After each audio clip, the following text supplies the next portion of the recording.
Before I'm going to get going here, so we really am excited to bring on Natalie Hastings. She is an organizer and a researcher with Honesty for Ohio Education. They are a nonprofit alliance of over 70 organizations, which Red, White, and Blue is one of them. We collaborate with them in Ohio. And they, as you can tell by the name, they fight for honest education and oppose restrictions and things that would limit curriculum, fighting, bad policies that try to restrict teaching about racism or anything that has to do with LGBTQ policies or basically anything that tells our teachers what they can and cannot say in the classroom. So we are really happy to have Honesty for Ohio Ed here. And I want to say that one of the reasons we really wanted to bring in an Ohio advocacy organization is because Lifewise, Ohio's kind of been the epicenter of Lifewise and religious release time. And so we are the guinea pigs, and it is starting to spread. This is not going to stay in Ohio. It is definitely going to other states. But Honesty for Ohio Education has a lot of knowledge because we've been fighting this for a while.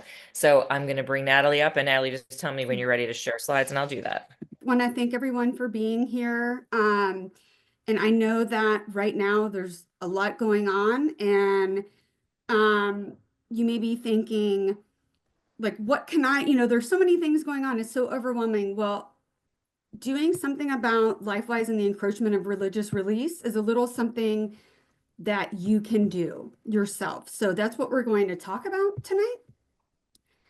And if you want to go ahead and go to the video, if we're ready, we have a short video that really takes you through what Lifewise specifically is about. There are other religious release programs, but this tells you what Lifewise is about.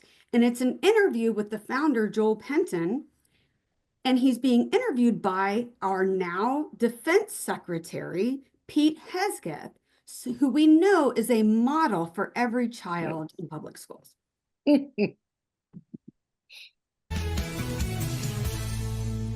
Every week, more than 30,000 students attend Bible classes at public schools across the nation. If you had no idea, I didn't either. And it's all thanks to Lifewise Academy. Founder and CEO of that organization, Joel Penton, joins us now. Joel, thank you so much for being here. I wrote a whole book about how the godless left has taken over the K-12 education system and kicked God out.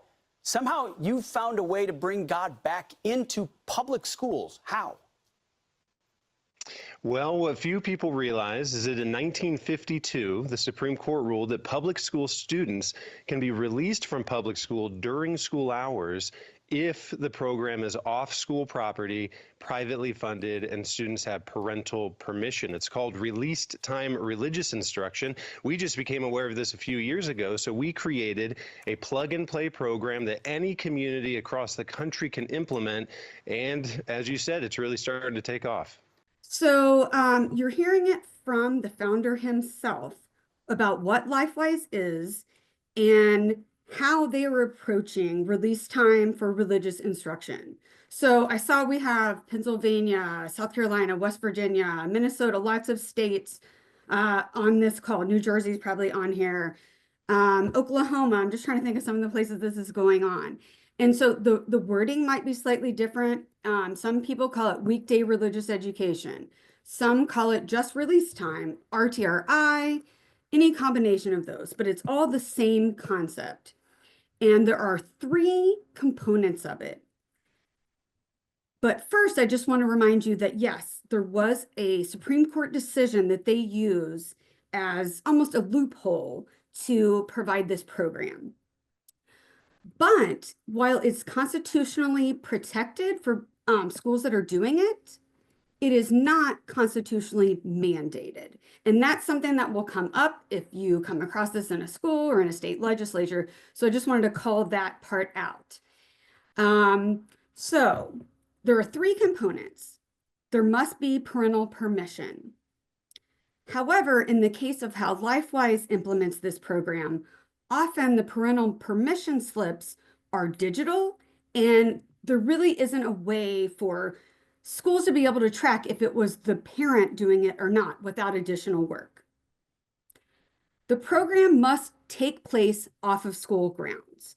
And traditionally, when this went on from like 1900 through the 50s at least, it was usually a church or a synagogue or a mosque, both Catholic and Protestant churches, like down the street from the school or not far. But in the case of Lifewise, they are being bused there, and there are some safety questions about how the transport is taking place. And then finally, no state resources may be used.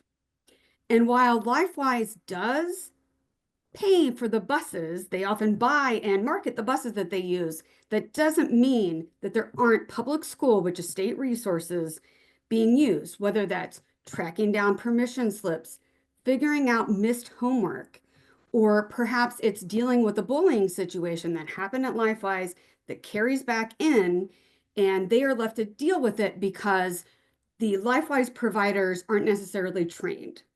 These are some of the ways that Lifewise differs from what we might think of this concept of release time. And I just want to acknowledge really quickly, I saw in the chat, where is the separation of church and state, right? And a lot of people, when they first find out about this, are like, what the heck?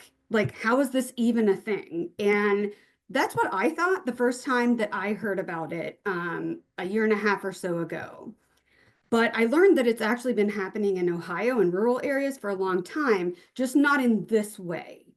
And while there are questions, I would say, from a lot of people about separation of church and state, and the Freedom from Religion Foundation, for one, has weighed in a lot. As of right now, and with the court we have right now, we can expect that at a minimum, we're going to have the current thinking and interpretation on release time. Okay, and then let's get back to talking specifically about Lifewise. And again, you may not have Lifewise in your community, but like any popular program, they're going to be, let's call them knockoffs, or, there are going to be, similar people who see the avenue that Lifewise is taking and try to replicate it. So these are some of the reasons to be on the lookout. And we can go to the next slide. So back to the specifics of Lifewise. It happens during school hours. The founder wrote a book about it called During School Hours. And so far, tens of thousands of children are attending.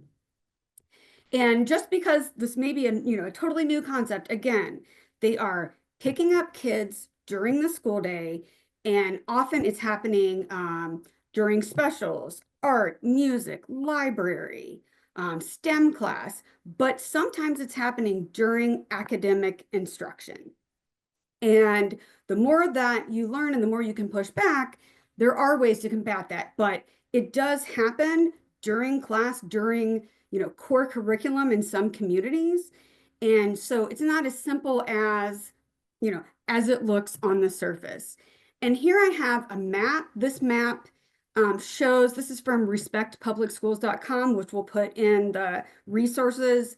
This is an Ohio parent who created a map of every place that Lifewise has an interest list. An interest list means that anyone, they don't even have to be from that specific area, has created a list saying, I'm interested in starting Lifewise in this community. And then they pick a school district. By the way, the schools are using the National Center for Education Statistics list. So it's every single school in America. And they indicate that they're interested. As it grows, and you can see green is it's a list with not very many people on it. Theoretically, these places are just getting started. If you see the red, that's Ohio mostly, right? There's a few, Michigan, Indiana, but like it's mostly Ohio that you see there. And we'll go through some more of that later. But this is just a little bit of, who Lifewise is for you. And then another thing that makes Lifewise stand out is that it's connected to Project 2025. And we have a slide with a little on that. Okay, so Lifewise and links to Project 2025. I'm going to assume that most people on this call have heard of 2025. We may have Project 2025. We may have different amounts of knowledge of Project 2025. All of us are living it right now with everything that's going on in Washington. But Lifewise understanding of Project 2025 and knowledge, it dates back a bit. So Lifewise started in 2019. And in the clip, the founder said, we started this in 2019 and we just thought, oh, this is cool. We should do this. He wanted to McDonald's-ize religious programs. And at some point in those that first year or two, he got linked up with some of the groups that are part of Project 2025, which you can see on this graphic. And I'll add a link so you can use that interactively. And these groups are often family policy advocacy groups, the Leadership Institute, the Heritage Foundation, etc. Family Research Council. You may have heard of some of these names. And they're also linked to Patriot Mobile. And if you can see on the left, there's a clip from an article from the Global Project Against Hate and Extremism. And it discusses the CEO of Patriot Mobile, which is out of Texas, and it funds a lot of extremist policies in schools. Patriot Mobile's CEO talks about how they believe God was taken out of school, and Lifewise is one of many, prongs of attack to get God back in schools. The others we're seeing with the Ten Commandments laws and charter schools in Oklahoma that are religious and funded by the state and things like that. And if we go forward, you can see some examples of Lifewise popping up in different areas. Indiana, New Jersey, South Carolina, whether it's in the news, whether it's being promoted by maybe a family group. I want to say that Island Packet, I think that's where we've also got a Hillsdale Academy like we've got here. But I digress. You can see that it's expanding nationally, and that's why we're here. But what I want you to know is, as it's been expanding nationally, so has the movement to limit the harms and limit the expansion of this program. And Julie said at the beginning that Lifewise, or that Ohio has kind of been the epicenter and, where we started this battlefront, if you will. I hate to use their language of, battles and wars, but we have been at the center. And Honesty works with school board advocates, with school board members. And what we kept hearing was, we need help on the local level figuring out what to do about Lifewise. And about a year ago, we created a working group. You're going to hear from someone in the working group later to start to really dig into this and, research the impact and hear from parents, teachers, administrators, and community members about what was going on. But just rest assured, as the movement grows, so do the advocates who want to hold it accountable and to limit the harm. And we can go forward. Okay. So something interesting that you might notice about a lot of right-wing programs that are advertised on, a lot of these networks, Fox News, all of those, they have some sort of magic cure for society's ills. Maybe it's gold. Maybe it's the Trump Bible, but it's a product that has a cure-all for problems in society. And Lifewise specifically has some problems that they believe they will solve. Parental rights is first and foremost, because that's what they say, is that parental rights are first and foremost. You're probably hearing that a lot in your advocacy in the local level. They also say they solve for separation of church and state. They solve for low church attendance because they market themselves often to small churches with perhaps an aging population, an aging congregation, to help get butts in seats and kids in those Sunday school classrooms during the week. Lifewise also markets itself as a cure for behavioral problems and attendance problems. And there's a whole lot more we can talk about that later. But yes, and they believe they're advancing character education, which in the urban community has some baggage with it we can get to in the questions. But they are going to solve all the attendance problems, all the problems that they perceive are happening in schools, whether or not they are. And then finally, and this is the one that was the turning point for me. They market themselves as a solution to the teen suicide crisis. And while I grew up in the faith community, I'm a Christian. I'm sure there are individuals who are making a difference in teen lives. But Lifewise in particular has anti-LGBTQ views. And their curriculum for high schoolers comes from Summit Ministries in Colorado, a Christian student leadership organization that trains students to promote, quote, life. And that includes the Christian response to critical race theory and how transgenderism affects America's youth. And this is the moment when I just want to take a minute and just ask everyone to take a breath. There have been so many attacks on a lot of our vulnerable communities right now. And so I just couldn't like say that and then just like move on to the next slide. But as I mentioned at the beginning, fighting back on these RTRI programs is a way of protecting our vulnerable. So I just want to remind us of that as we're going through this. Okay, and now we're going to look at, as we look for how we can, address the problems. I want to talk a little bit about some other concerns beyond what we shared in the miracle cure. What you can see there are students that are riding a bus with the window down. Their buses aren't necessarily to code. There are a lot of safety concerns with what's happening in the buses, including a student outside of Columbus who was hospitalized in a Lifewise bus accident. There have been children restrained in school bus by people who are not trained to do that, and it's not being reported. We mentioned the identity piece. There is also incentivized recruitment. You can see there, that's like a candy packet.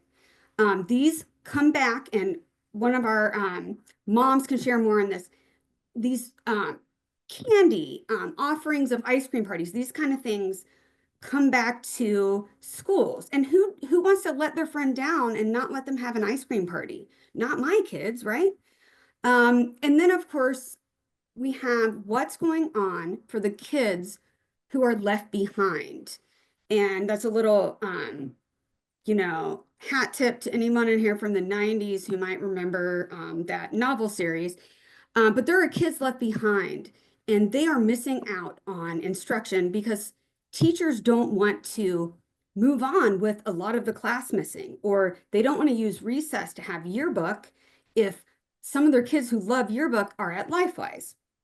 So there are a lot of different problems that arise and concerns that arise with how Lifewise implements religious release.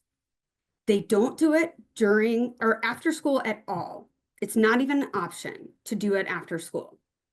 And finally, just going back to the problems with their curriculum and their statement of faith. Their statement of faith is the same as the Southern Baptist Convention. If you go to lifeway.com, you can see it. And they believe in a narrow view of Christianity, that others, gay parents, that others, transgender people, it others Muslims, it others Jewish people. It doesn't respect people who don't subscribe to religion. And they use some of the stories in the Bible. You can see there, it's a clip from a Cain and Abel lesson and what a child wrote. And some of these stories, that the way that they're told, kids aren't necessarily ready for. And then also we can see in this worksheet piece, that this child says, I'm going to go back and tell all my friends about it at school. And, that's a loving thing, right? If they believe in something, they want to share with their friends. But in this case, we know that it's doing harm. And if you can go one more slide, we can just briefly, I want to talk about there were signs.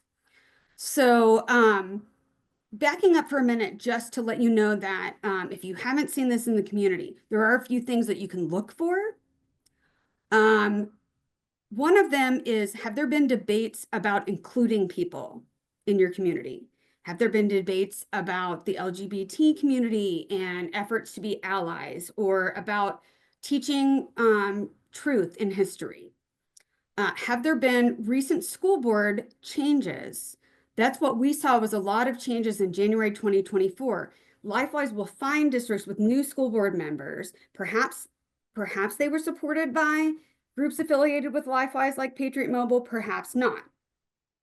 But they can go to these members and say, like, hey, did you know that schools are allowed to have religious release? And they may earnestly just say, oh, okay, sure, without looking into it, because they think that they are required to. And in some states they are, but again, not everywhere. And it doesn't have to be like how Lifewise does it. And here I just wanted to show there are a lot of signs on social media. Lifewise does a great job with a lot of their marketing and networking, using influencers in the community, chambers of commerce, all of these things. And you can also find them on job listings, at homecoming parades, yard signs. So there are a lot of ways to be on the lookout, from school boards to the community climate to these recruiting mechanisms. And we can keep going here. So one of the ways, and I'm going to breeze through these slides because we're going to share this toolkit at the end. One of the ways that my organization, Honesty for Ohio Education, has worked to address the concerns that come up with RTRI is a toolkit that we put together with grassroots researchers, grass tops organizations in our alliance, and members of a working group. And just really quickly, shout out, we have a working group that's been meeting about a year every Tuesday to research public records and track violations that are going on and send them to the ACLU, all kinds of things. And so the working group really worked with us on this toolkit. And if you don't mind, just like, sorry, this is when I should be doing the slides, but thank you so much for your patience, Julie. We can show you. Sorry, It's you want just me to click click the on the slide. toolkit? Sorry, like if you just click the slide, it'll take you to like a piece of the next like 5 or so slides are just, here we go. So we start with just an overview of RTRI as it applies in Ohio and Lifewise Academy. And then we go through, and you can just keep, okay, and State House messaging. We fought a mandate at the State House. It was not successful to fully prevent a mandate of school districts, but we were able, through some of this messaging and advocacy, and not just Honesty affiliates, but lots of people in Ohio, to contact legislatures about concerns with how RTRI shows up. And in that sense, it was successful because we got some limitations. And in addition to State House, we have in the toolkit, you can keep going, we have school district resources, how to find your district's policy. A lot of them are on board docs, regardless of your state. If not, you can hit up someone in red, white, and blue, or one of us after, to figure out how to do that. But we go through school district, and then you can keep going over the next few, just showing some of our other audiences, school board members, engaging superintendents, and then a model policy, which we are in the process of updating because of the new law, but we had a model policy reviewed by attorneys that gives some suggestions, and it's a starting off point for negotiations if you already have this, and it's a way to educate people about what are some things that you can perhaps lobby for in your local community? Just ask your faith leaders to look into and, make requests and all that sort of thing. And then we also have in the toolkit a study analysis. And I do want to take just a minute with this slide because just last week, Lifewise re-released a news release about a study that they did on the outcomes from Lifewise. And this is linked in the toolkit, and I don't want to spend a lot of time on it, but Lifewise claims improvements with attendance and improvements with behavior. But what they did was they took public data from Indiana and Ohio. The years don't even match for some of the things that they looked into. They made claims about school suspensions and school suspensions being improved, but we're not controlling for the variable of the fact that the law in Ohio changed on who gets suspended and how. So, it's essentially a marketing report that is being promoted by Lifewise via legislators, via school board members, via local steering committee members that are trying to establish a Lifewise as gospel, if you will. And in fact, if you look into it, and I can't go too deep, I'm not a researcher, I'm not a PhD academic in this field, but we did have researchers look at this who specialize in this kind of data, and they pointed out some of the flaws, and this applies anywhere. This doesn't apply just in Ohio. So I have just a couple more slides, and then I really want to get to the people we have with us because I'm so excited. Here you can see an example of different communities that have been speaking out. You can see folks in Ocean City, New Jersey speaking out, churches who are concerned speaking out. The Satanic Temple came forward to announce that they wanted to come in with a program as well. School board members speaking out. And then here we have on the right corner, this is the Alliance for Arts Educators in Ohio. And so at one point, the bill that we had in the Ohio State House was going to allow Lifewise and RTRI programs during specials. And arts educators got together and they reached out to people and they said, no, arts are important. Arts are core. And the proposed law was actually changed before they voted on it in response to some of these concerns. And okay, and then if we go one more, just reminding you that change can happen. And these are a couple of photos from one of our advocacy days at the State House. This was when we were advocating in the Ohio State House. It was also in the Senate, but you can see here a pastor who was speaking. We have with the short blonde hair and the Honesty t-shirt, that is Honesty's executive director, Dr. Christina Collins. And there were so many people who showed up that they had to get a larger room for the hearing. And almost everyone was in black shirts, which has become a trademark for people who are showing up to say no to RTRI in the way that it's being used. You can see Berea City Schools. We don't worry about that. You can look at that. I was just going to shout out a couple of people. Westerville, you're going to hear from the Westerville person in just a minute. Berea City Schools, someone in our working group advocates there, and they've made changes to their policy that are still in effect even with the change in state law. And now we have two parent advocates that I'm really excited to have you hear from. We have Sarah Myers. Sarah is a parent. She's with the Hilliard Public Education Coalition, HOPE. And she's from Hilliard again, which is the headquarters of Lifewise, where they're building a multi-million-dollar building and where they've been in the schools for a few years. And then we have Jacqueline Fraley, who is a parent in Westerville Schools. It's another district in Ohio. And they are going to have some sort of policy now, but they were successful in rescinding the policy last year to limit the harms of RTRI programs like Lifewise in their schools. We're really glad to have Sarah and Jacqueline. We're sorry you've had to have this experience to come and share about it, but we'll start with you, Sarah. Can you just tell a little bit about your school district and what what got you involved and what happened when Lifewise became part of the district or part of the programming? Okay, so I have a fourth grader here in Hilliard. And like Natalie said, this is Joel's home district. Joel lives here. He homeschools, but the kids would go to this school.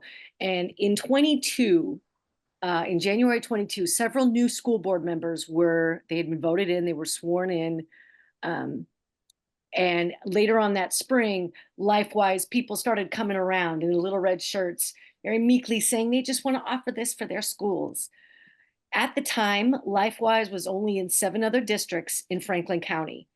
Hilliard did not have a release time policy, and I don't think there was even a desire for one until Lifewise started sniffing around. I grew up in a very conservative religious environment, so I was alarmed by what I was hearing and seeing. Um, and as time went on, it was eventually voted in September of 2022. After that, I did a records request to see what happened between Joel and then our school board members, several city council members, and I saw how much behind the scenes work was done, particularly with the newer school board members. Natalie had mentioned this earlier. I suspect they were elected for this purpose. All right, well, They had, Jacqueline, oh, sorry, I didn't mean to no, interrupt. exactly. I was gonna give Jacqueline a chance. Tell us about your district and what's been happening with Lifewise there and how you got involved. Yeah, so I am in the Westerville School Districts in Westerville, Ohio. Likewise had been in our school district since 2021. I am a daughter to a now first grader in the district, in the school district. This is her first year, and we were at the park soon after. I was talking with another mom, and she's like, "Oh, what school is your daughter going to?" And I said, "Hamby," and she's like, "Oh, is your daughter going to attend Likewise?" I had no clue at that point what it was. It started this very deep journey into learning about Lifewise. And I very quickly ended up getting linked up with a group of parents. We ended up calling ourselves Westerville Parents United. So we are not part of Honesty. We're kind of our own parent group. And approaching our board with kind of a combined fight. We kind of coordinated a bunch of moms and dads together with the kids in the district. We had some grandparent support, but the majority of our group was actually mom and dads with parents in the district. And through multiple school board meetings, we worked with our board to get our RTRI policy rescinded, which prior to the new law that was signed under HB 8, school districts may offer a RTRI course. And then so they rescinded it because we are definitely one that early in our journey, in my journey, in our group's journey, we discovered that this really wasn't about Lifewise. Lifewise is a mere symptom. The real core problem is RTRI, the release time for religious instruction policy. Because truly Lifewise could go out of business tomorrow and another group start. Really, we discovered with our own group that our core effort was focusing on the rescission of that RTRI policy. I subsequently ended up testifying before the House, being called to testify before the House committee and before the Senate committee. I really recommend, if we could link that later, I don't know, Natalie, if you could find the House one, because I think that was a really good thing for people who are interested in seeing the challenges, the comeback that we had from the legislators that supported it, and things we had from people after, to really watch the House testimony that happened. I think it's a lot more in depth than the Senate. And I think it would be really good for people. But my fight came because we're not a Christian family. And so my fight, I came into this with, how is this going to affect my daughter and my child as a child who of a different faith and attend Lifewise. And it was really shocking to find out a lot of the things that were happening. Well, then that leads into my next question. So what has the impact been on teachers, because they have to make up for students? I know they say it's during specials that they're released, but I understand that there are lots of times when it's not, or that time bleeds over into other classroom work.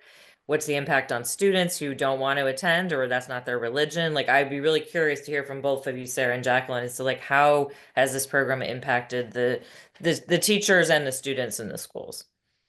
And we had In Westerville, it was during lunch and recess. So they were not allowed to access specials because one of the Westerville things the Westerville school district did that schools are still able to do. So this is something you can really push your school districts to do, is have core classes listed as any class to which a student receives a grade. That will help protect art, music, and gym, library, STEM classes. So they were only allowed to access lunch and recess. There was instances, and when I say bullying, I want to make it clear that sometimes this wasn't an outright aggressive bullying, but also passive bullying. Kids would come back from life, and kids who of LGBTQIA families were told, oh, well, we were told you're going to hell and your moms are going to hell because you are gay. And these are things that would come out of it. Kids who didn't go, Jewish children were told, oh, so you don't believe in God. And then recognize that this isn't happening. Like in our district, it was grades 1 through 5. So these aren't conversations that are happening at a high school level where the kids can come home. This is a first grader being told by another first grader, you don't really believe in God, or because you don't believe in Jesus and you're not Christian. And so, you can imagine how that conversation goes at home, for children of different faiths, and a child, it's hard enough for adults to explain, I believe in God just differently, is a hard enough conversation for adults, much less 6-year-olds, 7-year-olds, 8-year-olds, in that situation. We have districts where kids who are left behind were put in self-guided study halls in Defiance, Ohio. They're supposed to be going with their regular classes, but in other school districts, literally 4 or 5 kids are left and they're just put in an independent living hall with told to work on coloring pages on their own in 1st and 2nd grade, and it's really impacted their education. So that's where, as parents, we really got involved, and it did get Lifewise removed. We rescinded our RTRI policy, and now our district is going to be forced to revamp the policy. Sarah, what about your district? What was the impact on teachers and kids in Hilliard? I'm sure it's similar. In Hilliard, so before the vote was taken, we have 14 elementary schools, and every single principal said this would be disruptive. And they refused, Lifewise refused to go to the middle school or the high school. That was something the district offered. They still voted it in. It has been, they know they're being watched closely. And again, this is their home district. They don't want to mess where they eat. So there haven't been a whole lot of complaints. I know that at the Meet the Teacher night before school started, they had choked the hallways with their volunteers and their paperwork and their tchotchkes and crowding parents and kids trying to come through. They had gone to a teacher in service. They were given 10 minutes and gave a half-hour sermon, and all of this extremely inappropriate.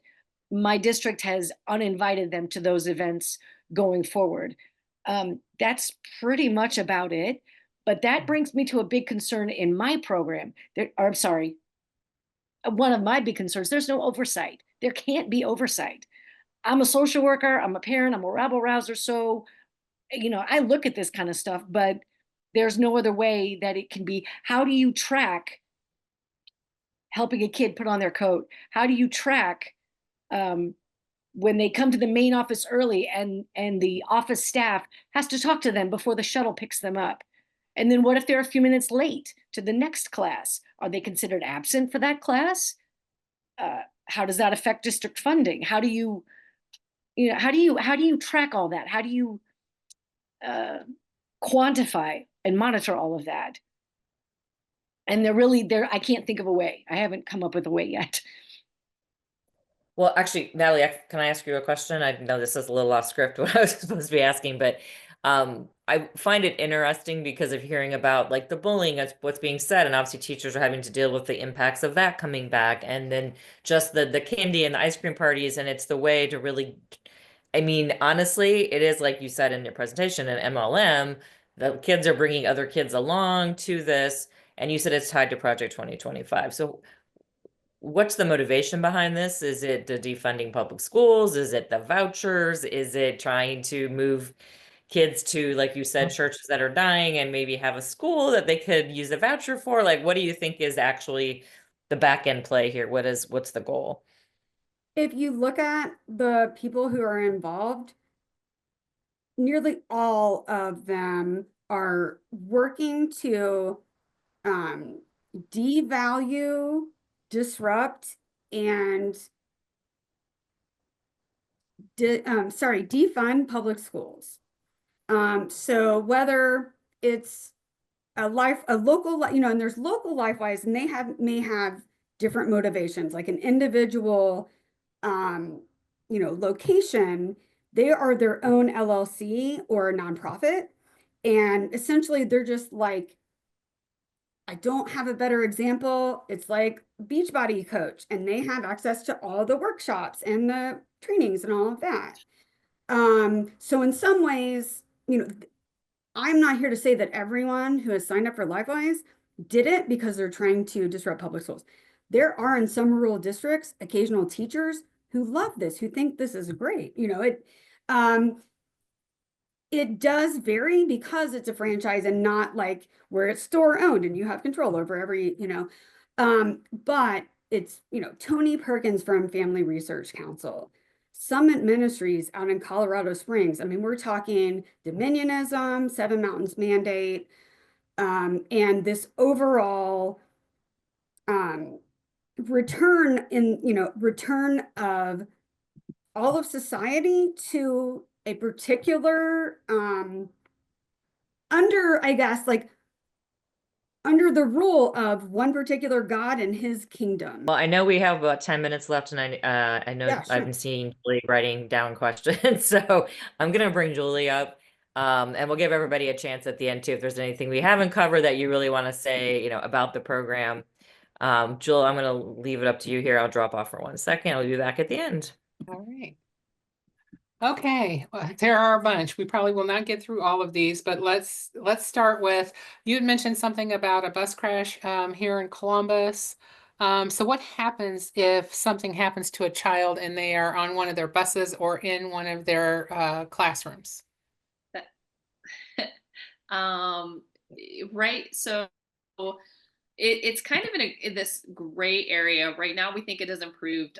Before our group got started, one of the things that actually really worked with our district was we found at the time that Lifewise was having parents sign a comprehensive waiver releasing them from liability, which we would later learn was against the law in Ohio Revised Code.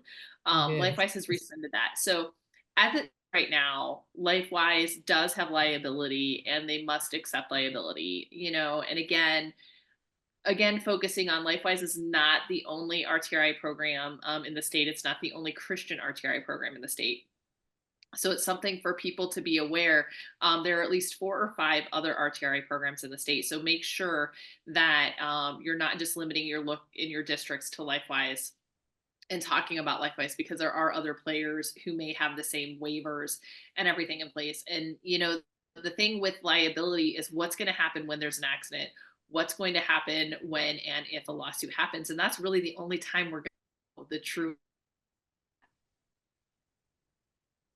So if you all would not, I'm not sure who would do this or if it's even Christina maybe, but the SCOTUS decision that sparked this, can you all give that to Julie? Because she sends out a follow-up email and someone wanted to read it, and that way folks can read it on their own time and we can keep going with these questions. So the question was are they encouraging kids whose parents don't want them to participate to go anyway? And are they being taken without parental consent? That was a lot of folks asked that in a couple different ways. There is a video that they made. It is on one of their group pages talking about how one of the students whose parents did not sign them up to go to Lifewise, other Lifewise students come back and bring the lesson to that student. And the teacher was like, I'm holding that in my heart. My girls are bringing that back for this student that's left out. Now, this student's parents had specifically said, no, we don't want this. And they are encouraging. And in fact, we have seen in their own posts, their own emails, they refer to the children as missionaries, actually refer to them as missionaries. Okay. And they are encouraged to take their lessons back to their classmates. They are encouraged. In one district, it was the ice cream party where they said if they increased their enrollment, in this second graders, they gave all the Second second grade. graders a business card and said, if you increase our enrollment to 90 students, we will give you an ice cream party. And so imagine second graders, what would you do for a Klondike bar? And this is the problem. And this is one of my concerns as a parent and as a mom of my child would never be able to attend. And how do I equip her to have a conversation every week with her peers saying, no, you can't. And we all know what it's like for our kids. Can I, mom? Can I, mom? Can I, mom? And that's something they're counting on is Yeah. that parents will get worn down. And also that this is viewed as a trip for students. Like, one of my neighbors is like, oh, my best friend, I found out sends her kids, but they're not religious at all.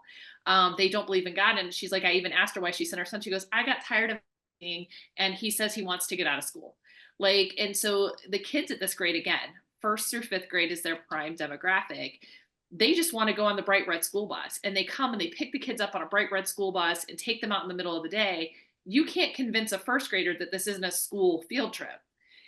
And that's what Lifewise is preying on. And they're working with that, to get students to want to come, to wear down their parents. They're at the events, and even from school districts have no way of knowing without committing extreme resources to know if parents actually sign them. In Westerville, there was an incident of a non-custodial parent signing a permission slip for a child.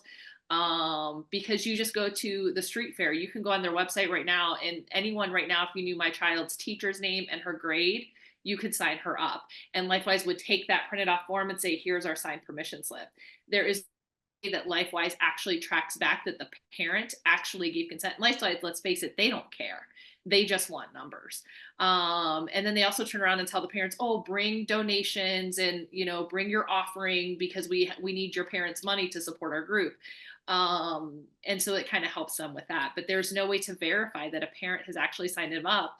And the school district only has these permission slips. And how do you validate that? Well, I can think about 3 or 4 ways, but that's a different day's discussion. So, are they giving a financial incentive to these school districts? To our knowledge, I don't think, no, but we have some school districts where they have rented a room from them. And there are chambers of commerce. So the Ohio Lieutenant Governor, who's one of the biggest proponents of this program in our state, he went on a statewide tour, and it's on the Lifewise YouTube or website, promoting how having a Lifewise Academy, well, I forgot that as the solutions that the miracle cure. Also, it's going to lift the economy in some of these areas. How, I don't know exactly, but that's one that I've seen as far as, like incentives. Yeah. So, okay, let me look at, there were a couple of different groups that folks ask about, like the OEA and the ACLU. Are they involved in fighting back? And also, is Honesty for Ohio Education working with ecumenical groups to combat this? Do you want me to take this, or do you want to take this, Christina? Honesty for Ohio Education is we have an alliance of 70 organizations, and it includes ecumenical groups, Faith in Public Life, the Ohio Council of Churches. I'm blanking on some of the other, but we have, Jewish organizations, Christian organizations. The Sikh Coalition is another one. Through some of our AAPI advocacy, we have connections to other faith groups.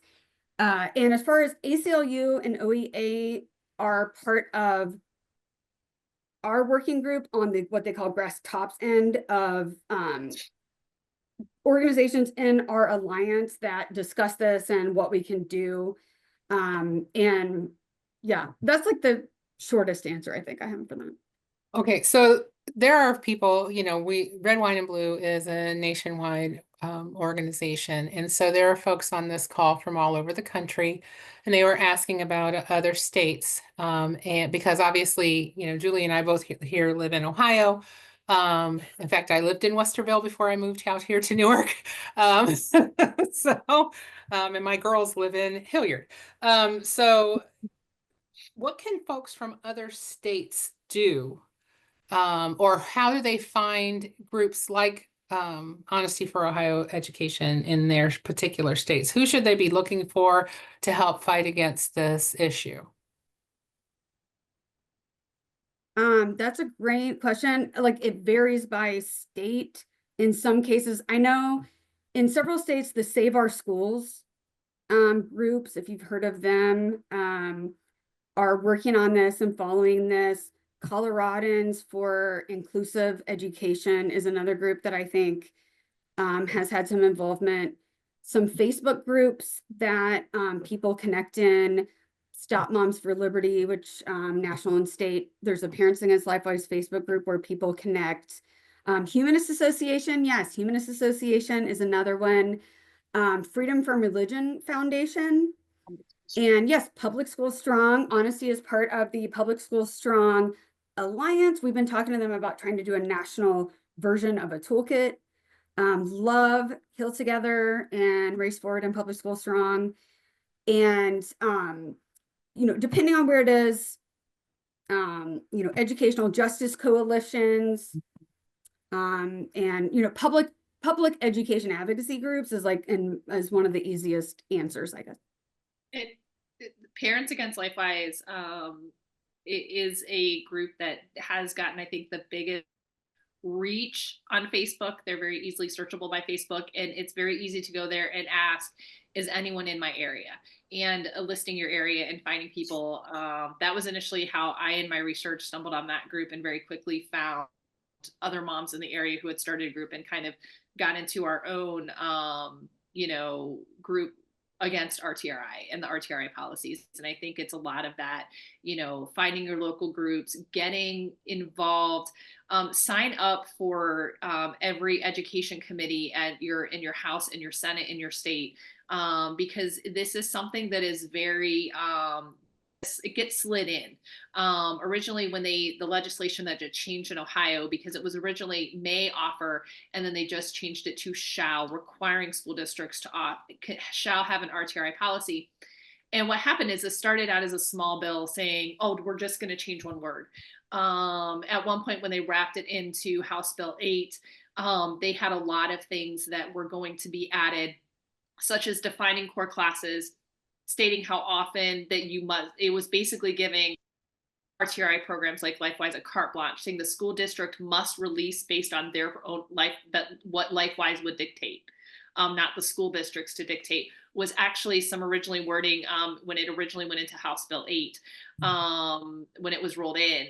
Luckily, we were able to fight that. I worked with Senator Ingram's office and kind of working to claw some of that back. But I think, and we were all there fighting for it, but that's the thing to keep an eye on, is know that this is going to be slid into other bills. The wording, it's just going to be added on. And I can't state as a mom, and like I said, I'm not linked with Honesty. I'm not linked with any bigger group. I'm just a mom who came onto this and started fighting concern for my daughter. You know, I didn't realize that I could go and walk into my Senate building and start talking to Senate officers. I started making appointments with House representatives, not even my own. On the Senate Education Committee, none of them are my district. And so I just started going into offices and saying, hey, can I talk to you? Talking to their legislative aides, you know, which they're the ones that to their House representative and senators, and, you know, getting on those, looking at every single bill that goes through, getting involved on your school board. I don't know how many people have ever actually gone to a school board meeting and sat in on it. And this is where you have to start, is sitting in every single school board meeting, because I didn't realize changing the enrollment age for kindergarten was at a meeting, and a whole bunch of parents it affected, and nobody knew about it because nobody goes to the meetings. And I think that's the biggest thing right now, and with what's going on in our country, is getting involved in all those little ways. Even if you can't find a bigger group, I wasn't attached to a bigger group, and I literally just went to a school board meeting, which rolled into meeting people, which rolled into meeting Honesty for Education folks, and being able to, for them, occasionally I was calling them going, hey, I need help and resources. I'm a mom who just did it as a mom, sitting in my house going, oh my God, what do I do? And I ended up being one of 3 people called to testify before a House committee. And you can do it. And it doesn't, I have no other prior background. I am a midwife. I deliver babies for a living. I have no prior background in this. And I think that that's what I want to get out to everybody here is I started before August of last year. I had never done any of this. And now I was called by this group to come sit here because of all that I've done. And it's just like started by going to a school board meeting, getting on those email listservs and looking at every single bill that goes through. And kind of doing that, and you can find your way through it, and you can be successful. We originally got our RTRI policy rescinded, and now we're going to be working with our board to make a strict RTRI policy where why this has to happen. We can really affect what it looks like and hopefully make guidelines that will have a meaningful, effective impact. But it only happens to the people who actually attend and show up and do. And that's really important. So I know we're over time. Julie, was there any other questions we really needed to hit? Or? No, I was just going to say what she said was perfect because that's the way that we always kind of end things. So not giving it back to you.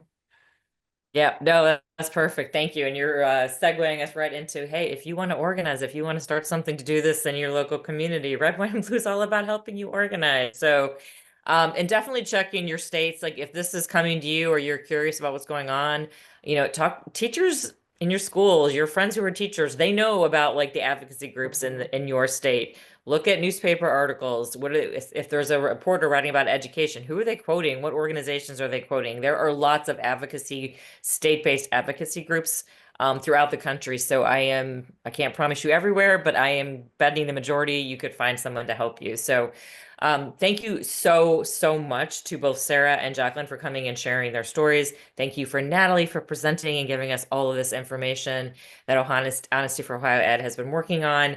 I did drop in the chat for all of you. They have an amazing toolkit that she was showing you during the slides. Please check it out. It is a fabulous resource to really learn more about this.